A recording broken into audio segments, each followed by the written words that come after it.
sitcoms take a while to hit their stride. These are not those sitcoms. We don't mean to interrupt. We live across the hall. Oh, that's nice. Oh, no, we don't live together. I mean, we live together, but in separate heterosexual bedrooms. Welcome to WatchMojo.com, and today we're counting down our picks for the top 10 pilot episodes of TV sitcoms. You know, I thought you were like Bill Murray in any of his films, but you're more like Michael Douglas in any of his films. Yeah? Yeah. Well, you have Asperger's. For this list, we're taking a look at the first episodes of comedy shows that had audiences laughing right out of the gate. No, get down! Get your ass down right now! Keep in mind, we're excluding shows that are widely considered dramedies, like The Wonder Years. Paul and I decided that the best way to prepare for junior high school girls was to look at them naked. Number 10, pilot How I Met Your Mother. Okay, moment of truth. Wish me luck. Ted's gonna get it on with a TV reporter. This just in. Okay. How I Met Your Mother could have easily been just another Friends wannabe. Okay, here's the phone bill. Oh my God! That's our phone number. However, the first episode established that this was going to be something much more inventive and wise. Yeah, hate olives. 2 weeks ago, Spanish bar on 79th Street, dish of olives. You had some. What up? It accomplished this not only through a clever framing device, but also thanks to characters we instantly fell in love with. Kids, I'm going to tell you an incredible story. It'd take 9 seasons for future Ted Mosby to finally reveal how he met the mother of his 2 extremely patient children. It was at times a long, difficult road.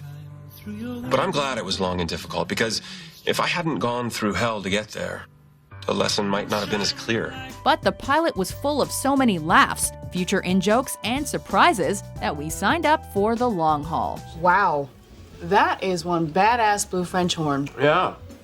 Sort of looks like a Smurf penis. Number 9, first day, the Inbetweeners. Mr. Gilbert, you seem an intelligent man. Oh, I seem intelligent. How lovely of you to say. Will Mackenzie might act like a bumbling idiot on his first day of school, but his show's first episode hit the airwaves with 100% confidence and competence. Oh no. Is that your mum? I told her not to come and pick me up. She's fit. Yeah, I'd fuck her. And this pilot only gets funnier upon a second viewing. Part of that's because it flashes forward to several hilarious highlights from future episodes. This is the story of how I made new friends. Like him. Friends! Friends! And him. And him. But there are also so many quotable lines that you can't catch them all in one sitting. Brett Clement. Yep. You know this is an Australian driving licence? Yep. So you're Australian. That's right, mate. So when's your birthday? 15th of bloody May 1989. It's a perfect introduction to these incredibly awkward characters who somehow manage to become even more awkward as the series continues, if you can believe it. Just look around you. Everyone in this bloody pub is underage. Shut up. He's underage. She's underage. He looks a bit older because he's uglier, but he's in the year below even me. Number 8, the Pants Tent. Curb Your Enthusiasm. So, I'm not quite sure how to tell you this, but I think your friend Nancy thinks she got me aroused in the movie. Speaking of uncomfortable comedy, Larry David proved himself to be the biggest trouble magnet since George Costanza in the Curb Your Enthusiasm pilot. Hold on, wait a minute. How am I going to get the rye bread into the apartment? Just put it under your shirt. Have you ever seen a Schnitzer's rye? It's huge. Which is apt, as George was based on the real-life Larry David. Are you Mama's boy? I am a mama's boy, and I'm proud of it. The opening shot of Larry's pants tent set the mood for the entire series, as a minor inconvenience surges to greater problems. It's just material. Yeah, I know, but really, look at these pants. I've seen pants bunch up I have before, never yes. seen a bunch up like this in my life. This is like a 5-inch bunch up I got here. Anyone who was pining for Seinfeld to return to TV got their wish with this spiritual successor. Is that a problem for you? Excuse me. Yeah, that's exactly right. A little bit nicer about it and a little just bit go nicer. by? You make this big Since you sigh. I'm have just to trying to get by. Well, as I'm sitting here and you could enter the other way. Could you just please? move your legs? However, where Seinfeld had to work around network censors, Curb was upfront from the start that it would be much more direct about taking it out. Nancy, this is what's funny.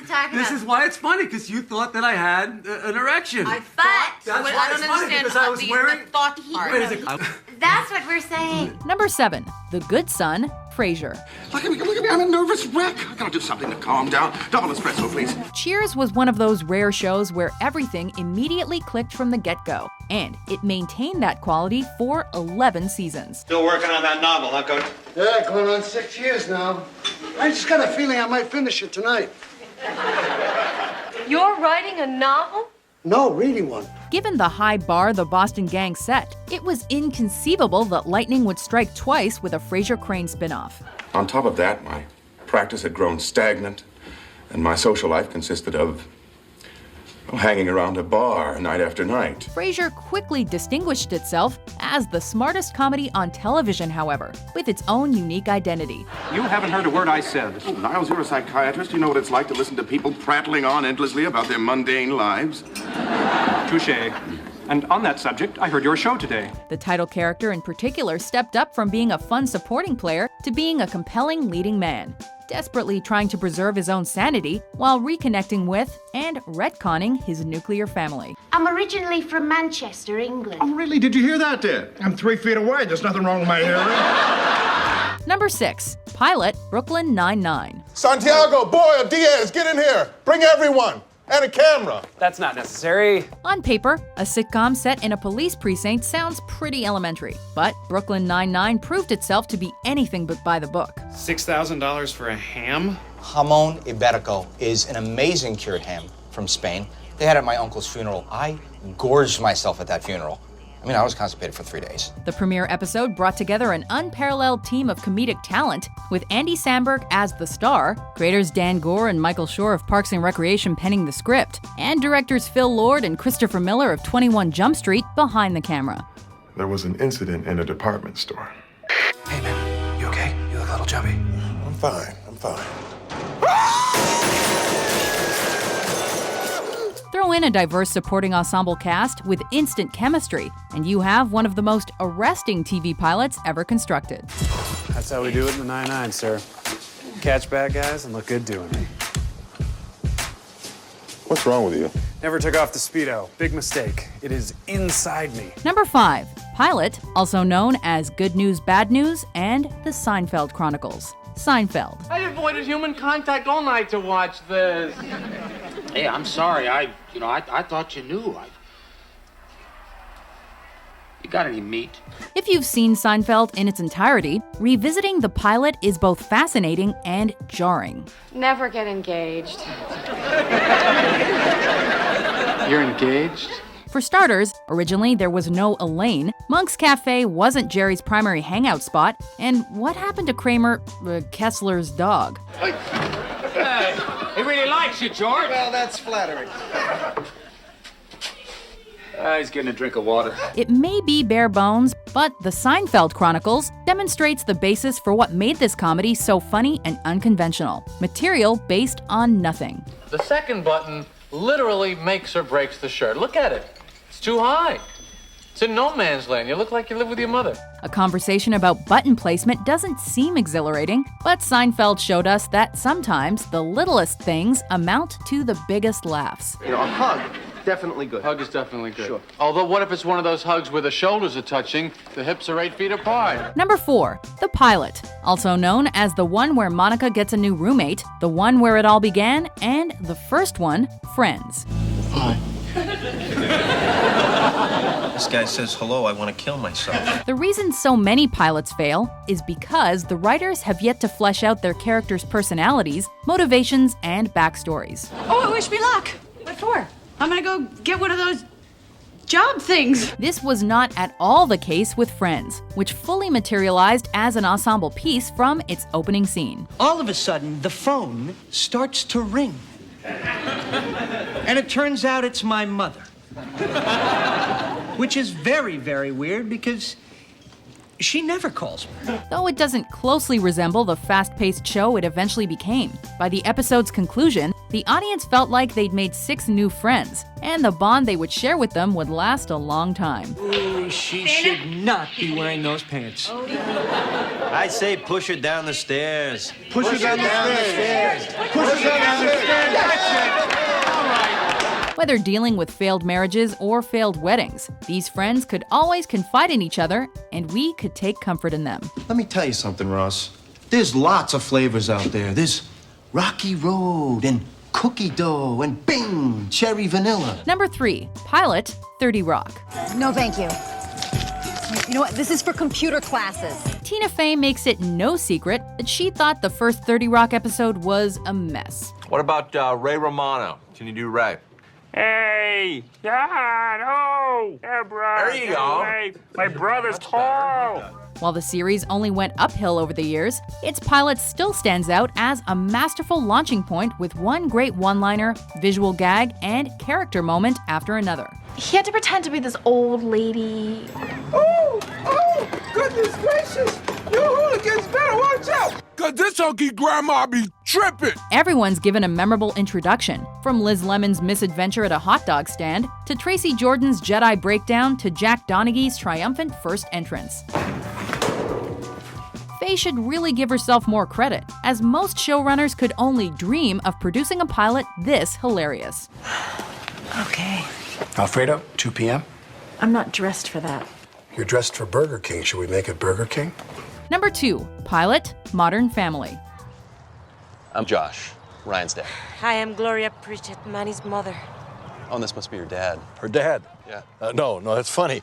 Actually, no, I'm her husband. Now among the most popular and acclaimed comedies on television. Everybody knows that the Dunphys, Pritchetts, Delgados, and Tuckers are all one big happy clan. We're here, coming in. Don't worry, Dad, nothing gay going on here. May I take your multicolored coat and bejeweled cap? Yeah. What's ingenious about the Modern Family pilot is that it doesn't reveal these distinctive people are related forthright. Honey, do you have anything to say to your daughter about her skirt? Sorry. Oh, yeah, that looks really cute, sweetheart. Thanks. No, at first, it feels like 3 completely different sitcoms crammed into one. Hey, Phil, sweetie, honey, he is Dylan and he is a senior. You need to scare him. Let me meet this player. Phil Dunphy, yo. Although all these seemingly unconnected stories are hysterical, it's the unexpected way the families unite in the final act that cements this pilot's place as one of television's funniest and most well-thought-out half-hours. You come into my house and you insult me and my boyfriend, who, by the way, is not that dramatic. And Before we tune in to our top pick, here are some honorable mentions. Hey, what's going on up here? Oh, not too much. Charlie's using you to prove that he's not racist, and then he asked me out on a date. The number bods, do not be fooled by their job descriptions. They are absolutely mad, all of them. Especially that one. I got news for you, Tom Hanks. I will never, ever talk to a volleyball. No, we have time. We do, we have Not time. buying it. Balls aren't people, dude. I know. Balls are for fun. When you did steroids, did it make your balls shrink? Oh, you think that's funny? How about I show you my balls right here and you can tell me if they shrunk, huh? No, for your information, I have full-size balls. Look who's here, Will. Hey! Who is he? You don't have a first name. No, I'm Lord Melbury, so I simply sign Melbury. Go away. Number 1, Pilot, Arrested Development. So why is Michael so happy? Because he's decided to never speak to these people again. Talk about a show that fired on all cylinders right off the bat. Captain, this is my brother Joe. How are you? Incredible. I'm having an incredible year. Right up top. In its first episode alone, Arrested Development exhibited more brilliant comedic timing, dialogue, build-up, payoff, foreshadowing, callbacks, references, and chemistry than most shows have in their entire run. It's going to be good. I'm hoping the universe provides a path for me. Tobias recently lost his medical license for administering CPR to a person who, as it turned out, was not having a heart attack. Despite the pilot winning Emmys for writing and directing, mass audiences didn't seem to discover the Bluth family until it was too late. Well, I'm sorry. It's too late. I'm truly sorry. But I'm moving to Phoenix. I got a job. Nevertheless, anybody who saw the premiere when it initially aired knew that they'd witnessed a comedic magnum opus that transcended every other sitcom on television, setting a new standard. What an adventure, gang. Oh, I thought that the homosexuals were pirates, but it turns out that most of them were actors in the local theater. Do you agree with our list? No, I can't hear this. This is just too sad. What's your favorite sitcom pilot?